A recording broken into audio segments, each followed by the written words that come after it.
The Obidient Movement has sent a very strong message to the African Democratic Congress, ADC. And the message is simple. You cannot use Peter Obi's name. You cannot use the Obidient wave. You cannot use our strength just to help Atiku win any election. This reply came as ADC continued to struggle with a zoning crisis, a crisis that has already caused tension inside the party. But the Obidient Movement did not waste time. They stepped in, and they spoke with full clarity. Their voice was firm, and their position was bold. No fear. No shaking. No confusion. Just straight truth. They said, Peter Obi is not a stepping stone. Peter Obi is not a backup plan. And Peter Obi will never be used as a political tool to lift another person's ambition. This line is not just a statement. It is a warning. It is a boundary. It is a line that must not be crossed. The movement is tired of political groups trying to attach themselves to Obi only when it benefits them. They are tired of parties trying to use the Obidient energy to push leaders who the people no longer trust. They are tired of seeing Obi treated like a spare tire that can be brought out only when someone else's engine fails. For the Obidient Movement, this is more than politics. This is loyalty built from hope. This is trust built from sacrifice. This is a bond built from the 2023 struggle, when millions of young Nigerians decided that they were done supporting the same old names, the same old promises, the same old leaders who only remember the people when elections are close. They saw something new in Obi. They saw honesty. They saw humility. They saw a man who speaks with a calm mind but carries a serious message. They saw a leader who does not insult people. A leader who does not threaten anyone. A leader who does not play games with their future. So when ADC tries to place Obi into their zoning drama, the movement reacts fast. They know the pattern. They have seen it before. A party in crisis looking for a powerful name to balance their table. A coalition looking for a trusted figure to gather attention. A candidate trying to attach himself to Obi's rising popularity. The Obidient Movement said, no more. Not again. They are protective of Obi because they know the value he brings. They know he is not like the others. They know he does not chase power just to sit in a big office. They know he is not driven by personal hunger for authority. They know he is driven by something deeper, a vision of a working Nigeria. This is why the movement keeps saying, Peter Obi has not declared for 2027. Peter Obi has not picked a platform. Peter Obi has not promised any party anything. Do not drag his name into your political battles. They want the public to understand that Obi is not moving from party to party in search of influence. He is taking his time. He is studying the situation.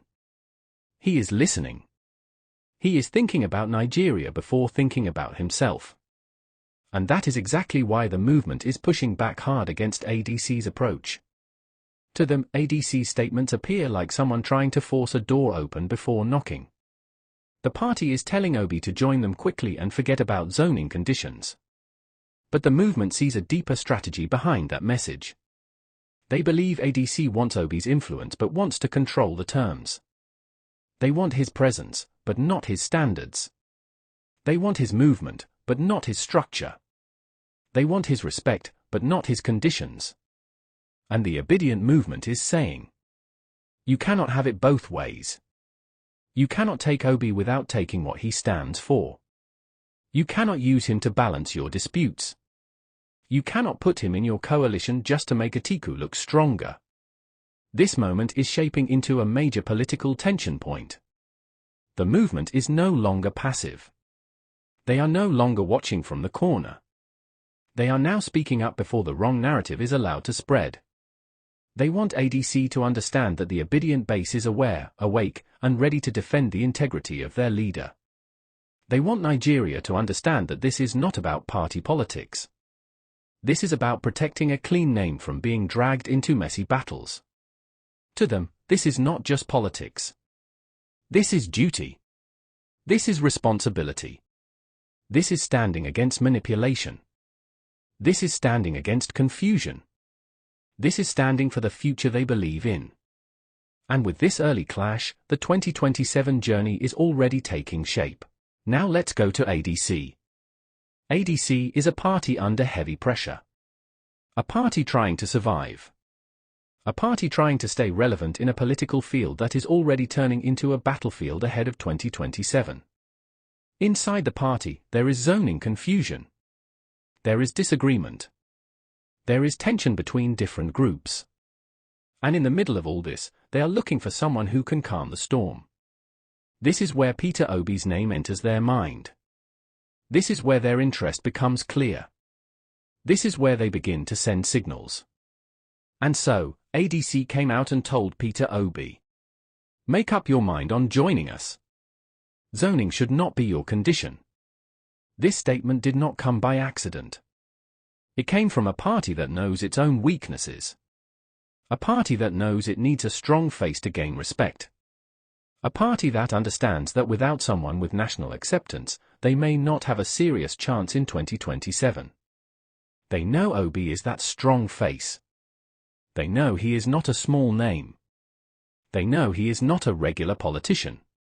They know his movement has become a force that cannot be ignored. So they are stretching their hands toward him, hoping he will step in and help balance their internal crisis. But the deeper truth is this: ADC does not just want Obi. ADC wants what Obi represents. ADC wants the energy around him. ADC wants the youth power he carries. ADC wants the trust he has built. ADC wants the political credibility he brings to any platform he touches. And here is where the hidden pressure appears. Even though they say Obi is free to choose, they are still pushing him. Even though they say they cannot force him, they are still creating public pressure. Even though they say zoning should not stop him, they want him to bend his principles just to fit into their plan. But the Obidient Movement is watching closely. They are listening to every word. They are reading every line. And they do not like what they see. To them, ADC's message is not a friendly invitation. It is a strategy. A move. A calculated political game. A plan to draw Obi in while building a platform that already has Atiku inside. Because yes, Atiku is already in the ADC coalition. He is already positioning himself. He is already working behind the scenes. He is already preparing for the race. He is already trying to shape the political table before others even arrive. And that is exactly why the movement is standing firm. They are saying, Obi cannot be invited into a house that is already built for another person. Obi cannot be asked to join a coalition that has already picked a direction. Obi cannot enter a party where zoning is unclear and loyalty is divided. Obi cannot be used to clean up a crisis he did not create. To them, ADC is not being transparent. They want Obi, but they want him under their own conditions. They want his influence, but not his principles. They want his popularity, but not his standards. They want his movement, but not his structure. This is why the Obidient Movement spoke out immediately. They did not stay quiet. They did not watch the story spread. They did not allow ADC's message to create confusion. They stepped in and said, "Do not drag Peter Obi into your internal fights. Do not use his name to strengthen Atiku's path. Do not try to force him into a party that is not ready for him. Do not build your political survival on his shoulders. Because for the movement, this is bigger than politics. This is about identity. This is about integrity. This is about the leader they trust. This is about the dream they defend. They know Obi has not declared for 2027. They know he is not moving around looking for platforms. They know he is not negotiating behind closed doors. They know he is not trying to grab power at all cost. So why should he rush into a party that is still fighting itself? Why should he enter a house that is already leaning toward another candidate? Why should he join a coalition that sees him as an asset but not as a partner? Why should he bend his values just to fit into someone else's agenda? These are the questions the Obidient Movement is asking, and they are asking them loudly. ADC may want Obi, but the movement is not giving them free access. They are protecting him. They are blocking political shortcuts. They are rejecting every attempt to use Obi as a ladder for another man's ambition. And with this strong reaction, the political atmosphere shifts again. The tension grows. The stakes rise. The 2027 race becomes even more unpredictable. Because now, it is clear. Obi's name cannot be used. Obi's movement cannot be borrowed. Obi's influence cannot be redirected. And the Obidient base will not allow anyone, not ADC, not Atiku, not any coalition, to claim him without earning it. This is the new reality. This is the new balance of power. This is where everything becomes real. This is where the truth begins to show. This is where the hidden struggle for 2027 becomes clearer than ever. Peter Obi has not declared for 2027. He has not said he is running. He has not picked a party. He has not joined any coalition. He has not given any promise to anybody. He has not made any backdoor arrangement. He is silent. He is watching. He is thinking. He is calculating. He is listening to the people, not the politicians. But look at the political space around him. Look at how fast parties are moving. Look at how early plans are starting. Look at how different camps are already positioning themselves before the real heat even begins. Atiku is already inside the ADC coalition.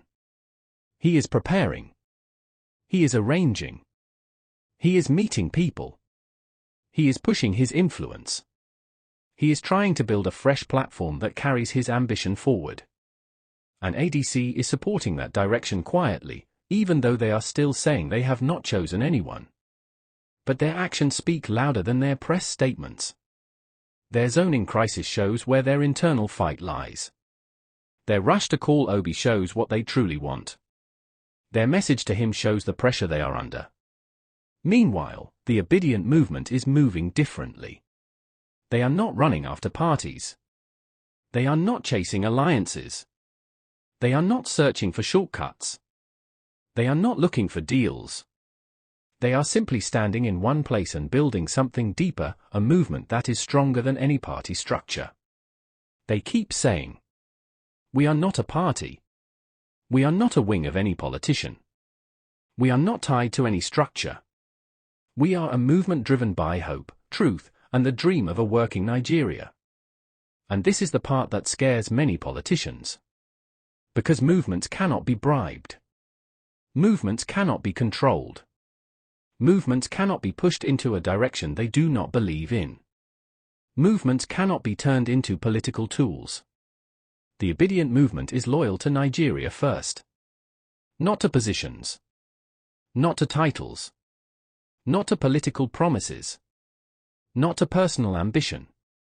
And they believe Peter Obi also shares this same mindset. He is not desperate for power. He is not forcing himself into the race. He is not jumping into any party that opens the door. He is not using his popularity to demand positions. He is only focused on one thing: fixing Nigeria. To the movement, this is what makes him special. This is why they trust him. This is why they defend him. This is why they do not allow any party to misuse his name.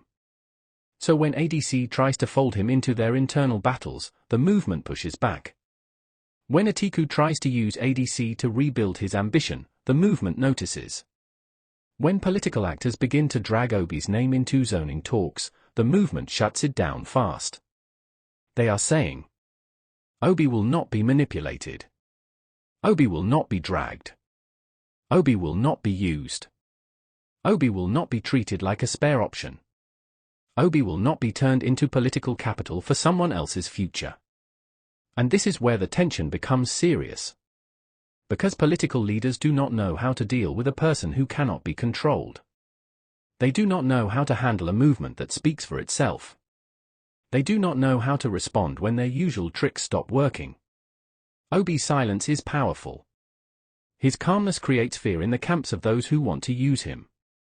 His refusal to rush confuses those who depend on manipulation. His lack of desperation exposes those who are hungry for power. And now, Nigeria is slowly walking into a very critical season. A season where alliances will break. A season where new coalitions will form. A season where politicians will try to shape the future long before the people even choose their leader. But through all of this, one thing remains clear. The Obidient Movement will not allow anyone to use Obi as a ladder. They will not allow his name to be dragged into confusion. They will not allow any party, whether ADC or any other, to attach themselves to his popularity without earning it. They will not allow his clean reputation to be mixed with political games. They are standing firm. Standing bold. Standing united. Standing ready. And as 2027 draws closer, one truth becomes louder. The future of Nigeria will not be shaped by desperate politicians, but by the people who refuse to be used. This is the new battle line. This is the rising tide. This is the moment that will decide everything.